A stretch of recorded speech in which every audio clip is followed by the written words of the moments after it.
In May 2020, current UCL history students came together to reflect on their experiences at UCL History and to pass on their tips and advice to future cohorts of incoming undergraduates through a series of thematic panel discussions. The idea underpinning the project is for current students to help future cohorts to transition smoothly into life in our department and to create a stronger sense of community within the department. The project is led by Dr. Chloe Ireton and Dr. Patrick Lanchner and builds on the work that the two of them started with the History Society at the Induction weekend in 2019, where they hosted a panel discussion with students on the theme of being a historian at university. Building on the concept of hosting panel discussions with current students, over the course of 4 days in May 2020, current students and history tutors came together to reflect on the experience of studying history at UCL and life in London. This video is one of the 9 panel discussions that we produced for the project. Welcome to our 7th panel discussion with current UCL history students. This is panel discussion 7, Life in London, accommodation, friendships, social life, extracurriculars and other responsibilities. This discussion forms part of our UCL History Undergraduate Induction Student Panel Discussions project.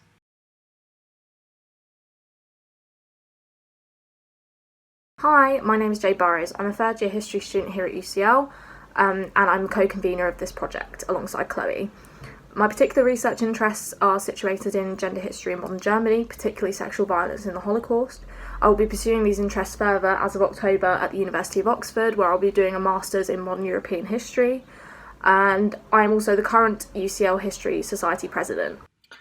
Hi there, my name's Toby and I'm a third and final year history student at UCL. During my degree, I had a particular interest in religious relations in the early modern period, specialising in my final year on the Ottoman Empire. My extracurricular activities that I have interest in include working for the International Relations Society, being involved with the cross-country team and the Christian Union. Hello, my name's Manisha Thind. I've just finished my 3rd year. However, I did a year abroad at UPenn, so I have 1 more year left. My history focus is around decolonisation, nationalism and civil rights movements. That said, I do a bit of everything. When I finish my degree, I either want to go into politics or management of some sort. However, I am still exploring my options. Hi, my name's Hugo. I'm a first year history with a year abroad student. My main interests are history of Southeast Asia and world history, as well as history of international relations. And when I graduate, I'm hoping to work in either diplomacy or government. Hi, my name is Rachel Cooklin. I'm a second year history student interested in early modern Britain, and I've also done some modules focusing on African decolonisation as well. I live at home in North London, and during my time at UCL have been involved with the university netball team and the Jewish Society. Hi there, my name is Adria. I've just finished year 1 of UCL History, and when I graduate, I hope to go into politics. Hi, my name is Ella Ticton-Smith and I'm a second year historian at UCL. My main interests are European social and cultural history, particularly France and Germany. And in terms of my extracurriculars, I do a lot of dance with UCL Dance Society. I'm on a committee for a student magazine at UCL, and I also do a lot of climate activism in London. After I graduate, I'm hoping to go somewhere into the field of environmental policy, campaigning or activism. Hi, my name is Lisa. I'm a third year student going into my 4th year as I did my year abroad at the University of British Columbia, the Vancouver campus. During my degree, my main interests are the history of Latin America and the history of drugs. Hopefully, after my undergraduate, I am going to do a master's in either history or migration policy. Hi, my name's Isabel. I'm a second year history student with an emphasis on modern British history. I'm also a live-at-home student from North London, which is really why I wanted to be a part of this project to share my experiences for other live-at-home students coming to UCL this September. I'm also involved in the International Relations Society and the Medieval Society. Hi, I'm Dr. Jon Chandler. I teach the undergraduate core courses, Writing History, Making History and Approaching History. These courses will introduce you to academic writing, research and scholarship, and they're designed to give you a really strong foundation for the rest of your studies. I also teach a course on the history of native North America that you can take in your 2nd or your 3rd year. Hi, I'm Chloe Ayrton. I'm a lecturer here in the History Department at UCL, and I am leading, along with my colleague Dr. Patrick Lanchner, this really exciting project called UCL History Student Induction Video Resources, which really is part of the work that he and I are both doing in September to welcome in the new cohort of incoming undergraduate students. And we've been leading a series of panel discussions with current students to talk about various themes of life as a history student here at UCL. And you'll be seeing quite a lot of me over the course of these videos because I am chairing all of the discussions. We're very, very happy here to be here today with some wonderful panelists. We're so thankful to you for coming and sharing your experiences about life in London and how whether you moved from home into halls within London or from another region of the UK or from abroad, or many of you are still living in the places that you lived in before you actually came to university here. So I guess I wanted to just open up the discussion by asking you all, what were the different living situations that you faced when you first came to London, your first year, your first term at UCL? What choices did you make about living, whether you chose to pay rent and live centrally or live at home, and what were the things that helped you make that decision? I know that Lisa, has a lot to say on this, so perhaps you could start us off with what was your experience of living in London, and then we'll just sort of start hearing from everyone else. So I actually, in my first year, I lived in private halls, and I still live here and I work here, which is a very unusual, I guess, situation. But I really like it, and my parents kind of prefer it in a way. So, because I'm an international student, obviously my parents aren't in the country. So for them, it gives a sort of feeling of safety. And I think it's really, really good for my personal needs. And I live quite centrally, which was also really nice. But I know that a lot of people had concerns about, oh, how are we going to make friends? So for me, it was really the societies that really came into play, the history societies and my sports society, which was a big thing in my first year. But I kind of just wanted to open it up to the floor and ask what other sort of living situations people had, because I know a lot of people commute. Some people lived in University of London halls, some people chose UCL halls. A lot of people in second year don't really know how to approach finding a flat. So what other experiences have you guys had? Hi. So I've actually done both those things because I'm a London person. I've always lived here. And this time last year when it was sort of getting ready for uni time, just when A levels finished. Well, I mean a bit later. I decided that I would go live in halls, but I decided that I wouldn't commit myself to the whole year in case whatever reason I didn't like it or whatever.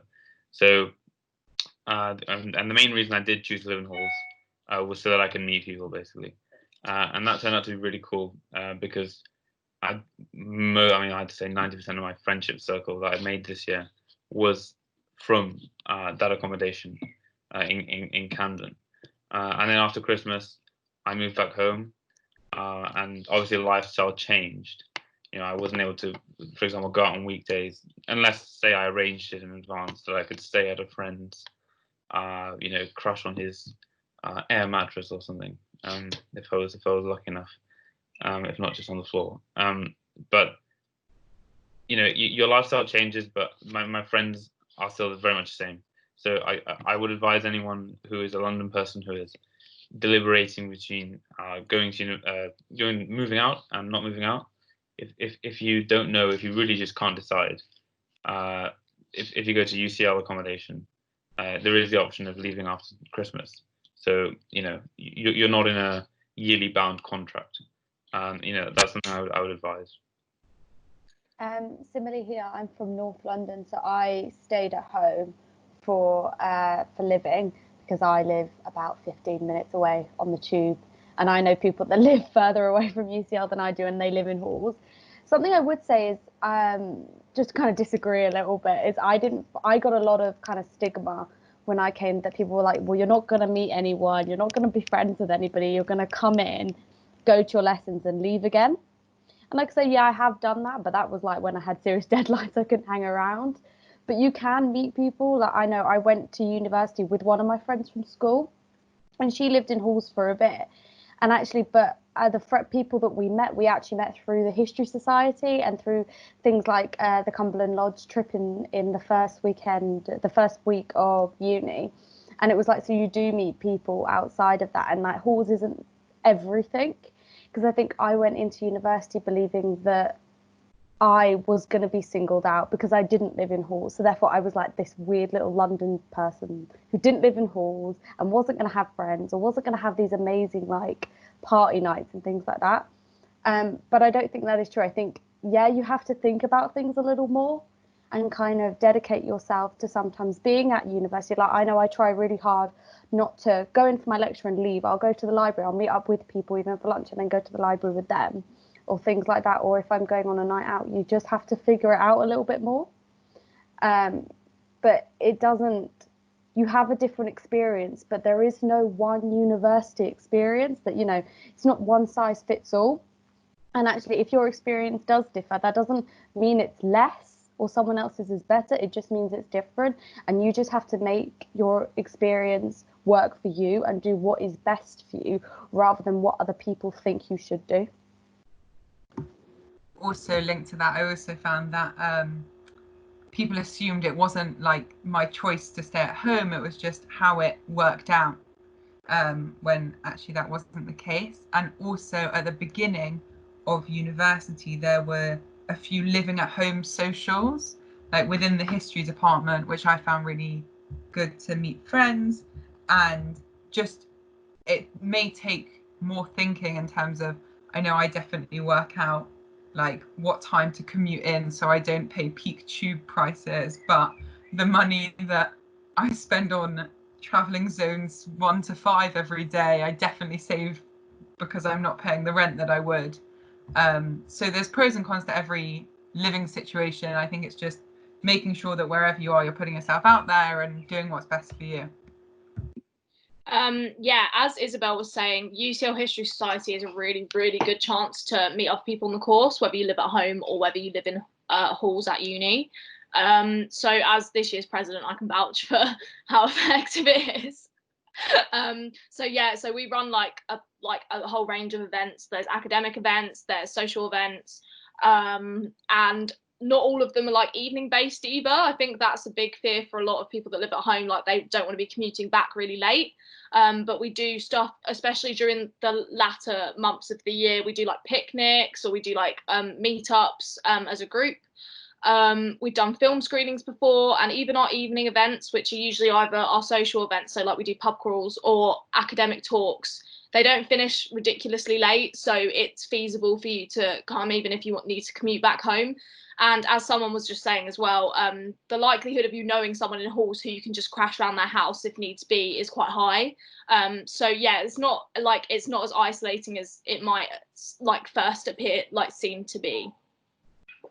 I think I was also just going to share a very good tube tip. I think a lot of people that live outside of London have rail cards that you can I think I paid 20 quid for a year for mine, which was like really cheap. And you can link that to your Oyster card and it gives you, I think it's 20 or 25% off tube fares. Or you can get a student Oyster, which is 18 plus, and you pay £20 for that. And then if you buy a rail card on the Oyster, it will also give you discounts through that. So those are just quite handy tips if actually you are going to use the tube any day. And there are some accommodations, as we were talking about, that also do use the tube as well. It's so interesting to hear about all of these different living experiences that you have, and you've touched on some of the reasons why you make different choices.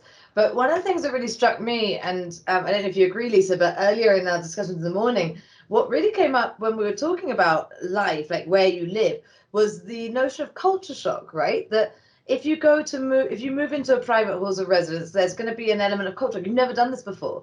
If you move into private rented accommodation, in my university years in London, I didn't live in halls, I lived in private rented accommodation. So I had to share with random people. There's also sort of culture shock with that. But also for folks who are living at home, having to rearrange their relationships with whoever it is that lives at home, their family, their parents, their siblings, about the kind of life you're going to lead over these 3-4 years as a university student. So I think the culture shock element fits in a way with the how to build the social life. And so I'm just wondering whether perhaps we could reflect a little bit on either those two issues, the sort of culture shock that you might have experienced in whatever living situation it is, and or kind of how you went about building friendships in that first sort of term. I think for me, it was definitely, as I've mentioned, the societies and attending all the events. And we've spoken in the previous panels, especially our day one panels, that you really have to put yourself out there during Freshers Week, because there are so many societies and you might not stick with them, but you will meet people that will be your friends. And this is really a good way of meeting people. And UCL makes it so easy and organizes so many events that you can go to and meet people. I know that most of my friends I have met either via the History Society or through my society, my sports society. And I think a lot of people have quite similar experiences. Yeah, like I lived in a University of London accommodation this year, and basically like UCL and University of London accommodation tend to organize a lot of events within the halls, for example, especially like during like Freshers Week and the kind of the period before uni starts.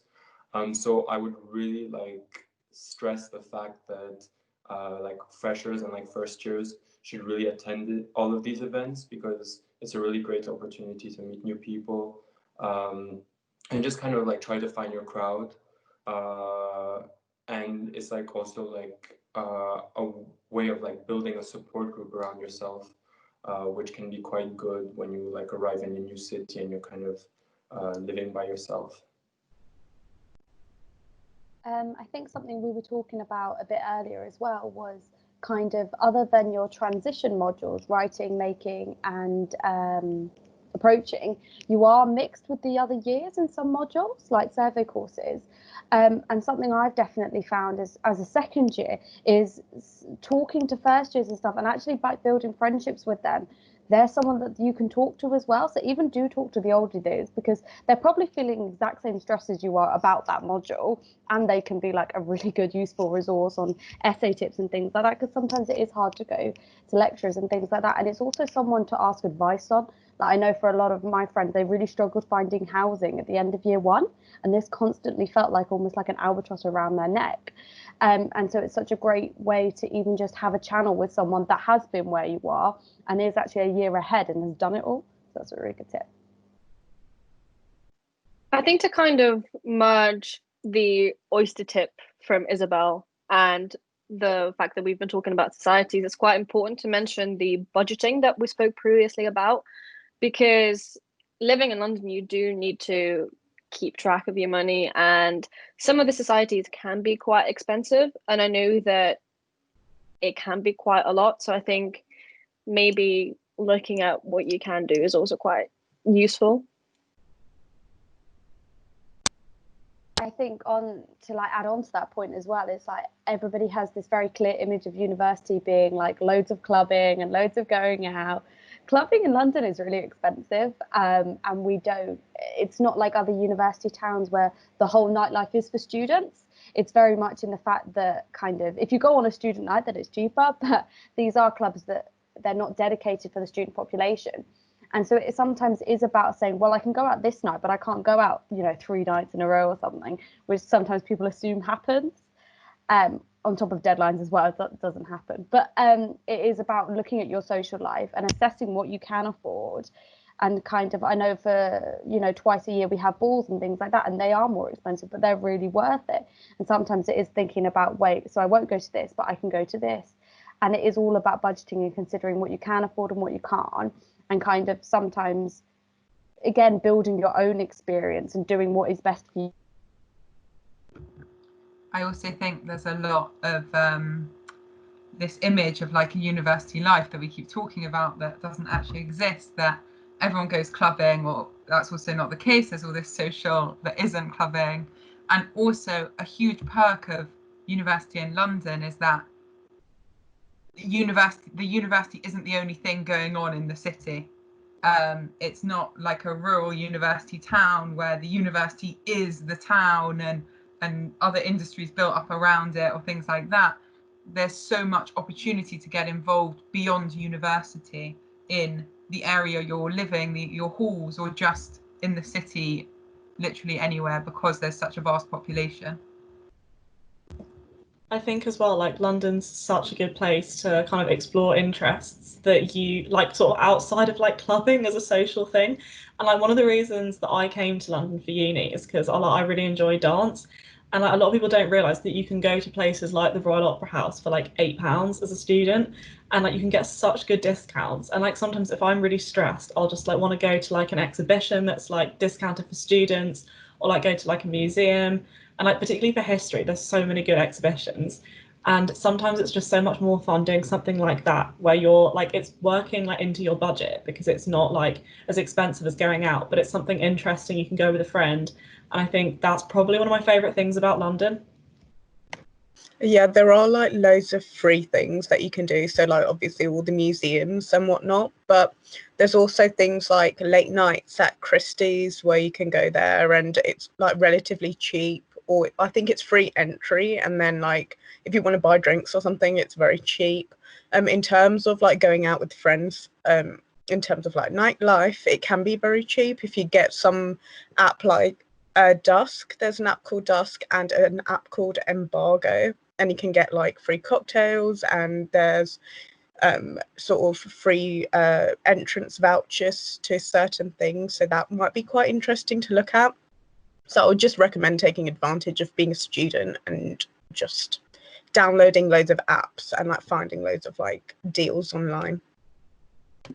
And yeah, I just wanted to add on, like, I think it's important to emphasize that whilst we're a city university and like we're not in a rural town and we're not isolated, that also doesn't mean that like the experience has to be isolating. Like, I think UCL's it strikes a really good compromise between being in a city but also having a campus feel to it. So like once you see the campus, you'll see that like most facilities to do with the campus are within like a 15-minute radius from like the main quad. And also a lot of the area of Bloomsbury is like quite student central, so you'll have student discounts in most like cafes and like bars and pubs and restaurants and stuff. So yeah, it really has the perks of not being completely isolated where you can't go out and like explore the wider sites of London, but also it's not like you're going to feel like completely like alone, because there is like a very student hub vibe around UCL's main campus. I think what we're kind of seeing from this conversation is that there's no one fits all university experience, and it is very different. And even though you might feel alone in the kind of experience that you are having, there will be other people that are experiencing the same thing. And, you know, you might have other responsibilities apart from just being a student. You might have work, you might have responsibilities at home with your family. And I think it's just important to just chat to people and reach out and not feel like you're the only one missing out, because there are so many people going through the same things. I think a piece of advice I can give from a living at home student is definitely trying to, I think it's already kind of been mentioned, but it's having a conversation with the people you live in your house with. So like for me, that's my parents and my brother. But I know we had to have a conversation because it kind of struck us how differently things did change once I went to university, and actually how little I was home. You know, I had a friend at university who was in halls and I would stay with her, but it did change, and our relationship changed, and how everybody lived in and it is really important because that is not something that I definitely didn't expect. And it's definitely something to be aware of, that things are going to change. It's not going to simply stay the same.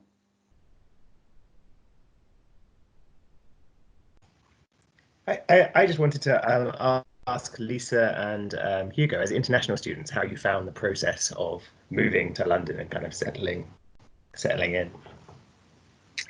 I was kind of lucky because I only moved from Bristol, because I did go to school in Bristol. So it wasn't that far. But definitely after spending 5 years in Bristol, I kind of knew it like the back of my hand. And it was just the city centre and that was it, and then the outskirts. But moving to London was crazy, and I think the tube was my biggest challenge. I think everyone who comes to London for the first time struggles with it too, because I had no idea where to go. I didn't realize it actually reached out that far into the rest of London. But I just really enjoy the international feel that UCL has, because it's this weird mix that if I feel international, yet I feel kind of British at the same time. And I think that's really, really rewarding, because you don't feel constrained to being your nationality, and you don't just hang out with people that came from your country. And I think it's a very interesting experience. And obviously UCL is one of the most international universities in the world. And I think it's a real privilege to be here and be able to experience it. We can't hear you good. You need to unmute. I come from a small town, so like arriving in London is like definitely like a big shock, because like it's such a big city, like you don't really see the countryside, like it's like very hectic and there's always something that's happening. But I would say that UCL does a very, very good job at like making sure that international students like feel well and feel like at home in London. Especially they organize like before Freshers Week some sort of like international students Freshers Week, where there's this like event where they talk about like all the kind of rules and things to do in London before starting uni, like for example, like signing up to a GP, like talking about security, because in London it can be sometimes it can be a problem, talking about the tube, and just like talking about like all the things you have to do when you arrive in the UK, like for example, the bank account. So I think it can be quite daunting, like at the beginning, but like UCL does a very good job at like supporting you throughout the process during the first term, and especially given the fact that the crowd is like so diverse at the university, you really don't like feel like you're out of place. Basically, you feel very homely very quickly. So I think that's a great university, like in that terms. It's really so amazing and interesting to hear about all of these experiences, but especially the fact that, you know, different students make friends in different ways, and that there is no universal experience of being a student in London, and it especially is not the experience of going out clubbing and drinking lots of alcohol all the time, which I think is often the stereotype about a British university education. And myself, when I chose to go to university in London, you know, all those years ago, it was for that very reason, right? I had no interest in being part of a kind of campus social world where the only thing anyone ever does is drink, and that's not because I don't like drinking, right? But it just didn't seem very interesting. And so I think London has all these amazingly other interesting ways you can make friends, whether it's through societies or going to museums, going to events.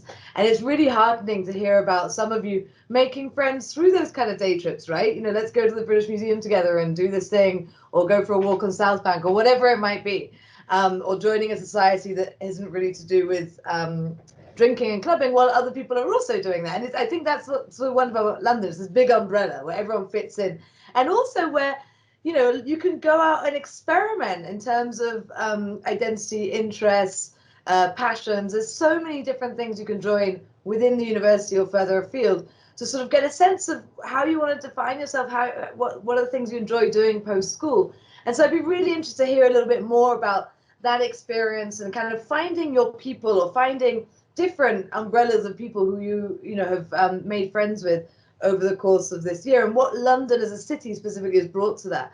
So I know that Rachel and I have been talking about this a while. I wonder, you know, perhaps you might want to get us started off.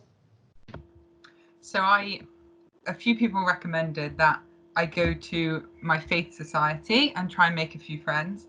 And I went to the first session and didn't make so many friends because everyone seemed to know each other. And then I was like very disheartened, like really ready to never go back and have no friends at uni. And later on in the term, I was dragged back and was much more confident and ended up finding a place within that society, which is very reassuring. But between those two things, I'd also tried another society where I managed to fit in much better, initially. So for me, it was that just because like the first time I'd gone to something, my people weren't there, doesn't mean that they were never going to be there, or no society was for me. There's like hundreds and hundreds of societies for the most random things. Like you get the union's email and you see like the society of the week or the sports team of the week, and there are some truly random things that people get together and celebrate, and everyone finds their thing, is my piece of advice. And just don't give up the first time if it doesn't necessarily work out in that place, to try another place or try again later in the year. Or I would like completely agree with that, because I think like I did so many societies in my first year and I don't regret any of them at all. Like I had a lot of fun in different ways and all the different things I did. But I think friends and opportunities always end up coming from like the most surprising of places. And like one thing I'm so grateful for that I went to university in London is that I ended up doing a lot of activism and climate activism in particular. And through that, I've met tons of students, both like school age and also at other universities in London. And I just ended up meeting loads of really cool adults as well. And it sort of led to, I ended up working at WWF for a bit, and like all these opportunities that I just never would have encountered if I'd gone elsewhere, particularly because, I mean, I don't know anyone in my family that could, you know, get me any sort of work connection. And so it was really cool to meet all these people in jobs that I really wanted to be doing. And it's given me so much more of a focus for what I want to do after uni. And like, it's so nice just to be able to explore that kind of thing and meet so many interesting people and kind of pursue interests outside of university, which also involved me taking swing dance classes in London. That was so fun. Really recommend 1920s. also, another thing I found was that it looked like in a seminar when people were chatting that like everyone was best friends and knew each other for years and everything, and then it would turn out that somebody had known that person for the day, or they were just chatting and being polite. So I would also recommend not being intimidated by other people and what seems like a solid friendship, because people are always friendly and welcoming to new people, and just don't judge a book by its cover and just put yourself out there.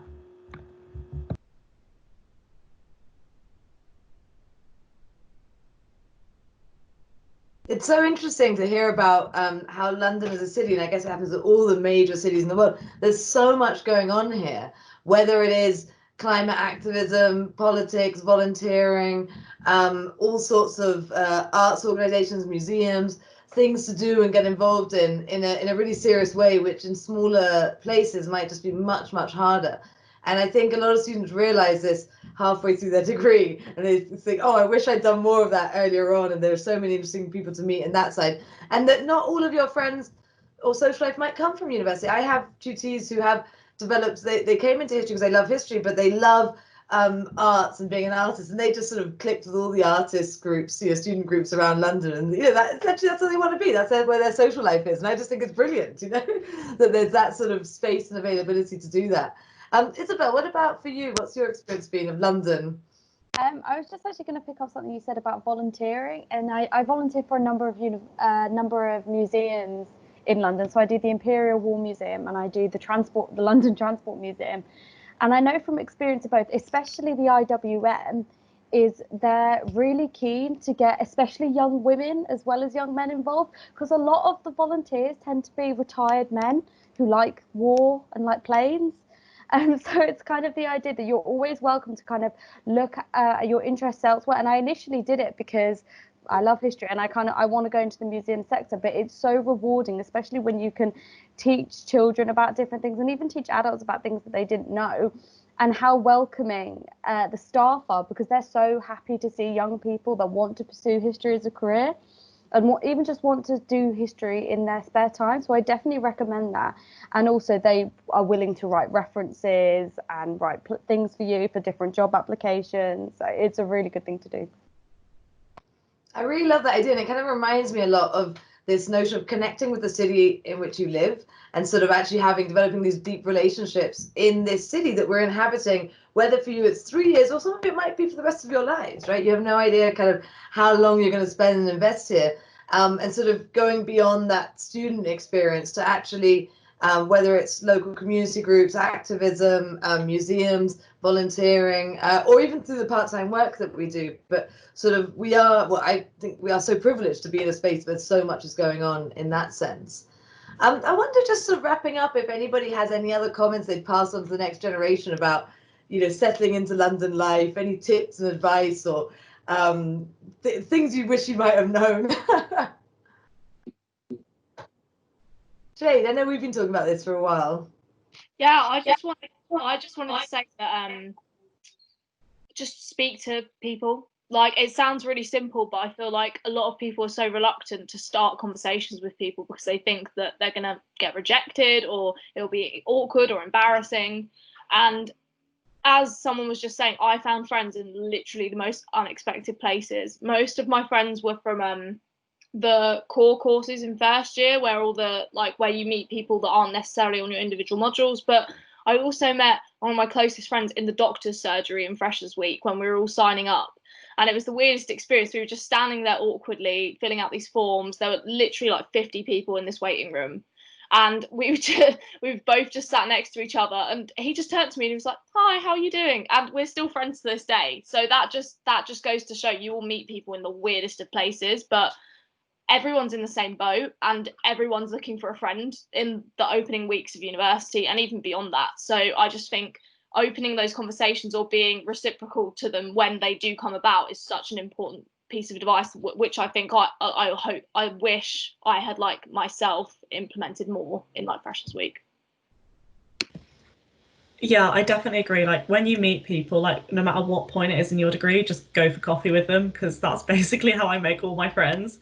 And it's worked so far, so that's nice. And I think, honestly, just trust in the journey, because things always just turn out better than you imagine them to be. And, you start university and you're like, oh my goodness, I'll have no friends. I'm going to fail academically. It's going to be awful. And everything kind of just turns out fine and things are good. And ultimately, the feelings of power you get when you realise that you know the entire Tube network and none of your friends from home do is just unbeatable. So persevere with the Tube. I think something I just wanted to add is first year is not your only opportunity to make friends. I feel like there's this assumption that you have to end first year with these life-changing friends who are gonna know your grandkids and things like that. But I can honestly say that I have really close friends that I've met for the first time this year or have known about and have only really spoken to this year. And I think that's really important. You're never going to stop making friends. It's first year is not your own opportunity. You could know someone for 2 years and be best friends with them in third year. There's no cutoff on it. Just adding on from that, I think it's also important to emphasize that more so than school, friendships falter and they change. So I was really close friends with people in first year that I now don't speak to, and that's just a natural process of life. People do just grow apart. And for me, when I was going into second year, I thought, oh, I must be terrible company because I've just fallen out with not even fallen out, just fallen out of contact with these people that I used to be really close with. But I think the thing to realise about the university and undergraduate study more generally is you'll have different modules each year, you'll have different experiences each year, and you will meet new people and you'll grow apart from old ones. And that is just it's a process and it just happens, and it's not something you should worry about because, as Isabel was just saying, you make new friends at all stages in your journey. This is so wonderful to hear all of your tips for the next generation. I think it's really key to remember that you can make friends at any point, anywhere you are. There's no sort of set time period. Oh, the first 3 weeks of your first year at UCL History. No, maybe you do meet someone you like. Maybe you make a great friend 2 years later or a year later or 6 months later. I think the key is perhaps just to be active, be proactive. And when you do meet someone who you click with, you like, invite them for coffee, ask them what they're doing at the weekend, whatever it is, whatever way that you socialize or go to the events where they might be going to. But certainly it's not an issue at all if you don't happen to click with someone or with anyone for a few months. This is quite normal. I think many of us have been through long periods of time where we don't really have any friends around us, and that's okay too. I think it's sometimes really hard when you sort of see everyone else in these huge groups of friends and you just think that there's something kind of odd about you. And I'm really glad that we brought this up to have this. And we all have other important relationships with our families, with our siblings, cousins. I have these huge family of cousins that take up lots of my social life time, right? So there's that as well. So I think, I'm really grateful to you all for actually providing these really layered perspectives of life in London, the benefits of London, some of the struggles and the stresses, and just kind of passing on these tips to the next cohorts of students coming in, who obviously going to be facing, especially during the 2020 incoming cohort during COVID, a whole different set of questions, right, that they'll be concerned about regarding where they live, how they live, whether they live in London or they live elsewhere. So hopefully this video, whatever conditions they see it in, right, when in late September 2020, I'm really hopeful that it will provide them a lot of reassurance about the experience, and especially to have heard from so many panelists who are living at home and or living in very diverse circumstances and having a rich and fulfilling and amazing experience during their London years. So I just want to thank you all very, very much. Thank you for your time and for really participating in this panel. It's a really important panel.